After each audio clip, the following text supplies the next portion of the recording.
Sagantaa keenya jalqabaa guyyaa har'aatiin akkaataa itti iskiriinshuutii bilbila keenya irratti fayyadamuu dandeenyu karaa gabaabaadhaan galfannu isinitti agarsiisa. Haga xumura qophii keenyaatti nu waliin turtii gaarii. Kan iskiriinshuutii bakka kana fidannee galfachuudhaaf bakka mallattoo qalamaa fakkaatu kanarratti yeroo tokko dhufnee gadi tuqanna.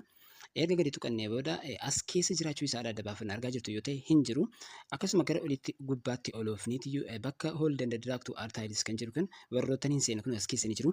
Kanaaf wantoota barbaadanillee bakka kana keessa dhufaniiti kan jarrisiin dhokatan jechuudha. Kanaaf dhuftanii kana keessa bakka iskiriinshuutii kan argaa jirtu ta'e iskiriinshuutii irratti yeroo tokko gadi qabdu erga gadi qabdan akka socho'u ta'e booda ni harkistu gara gubbaatti jechuudha gara warroota kan jiranutti bakka itti seensifachuu barbaadanitti. Anamma lammaffaarra fidadhee kaa'adheeraa jechuudha. Haala kanaan fiddanii kaa'uu ni dandeessu jechuudha. Kanaaf asirraa akka hin banne immoo duubatti deebi'uudhaaf bakka edit jedhu fuuldura xiyya wayii ni jira jechuudha. Xiyya kanarratti yeroo cuqaastan booda ni deebi'a jechuudha. Egaan hordoftoota keenya akkuma argaa jirtan kun iskiriinshuutiin amma nuuf galee jira jechuudha. Kanaan hundi keenya yoo akkaataa kanaan iskiriinshuutii fidannee galfannee itti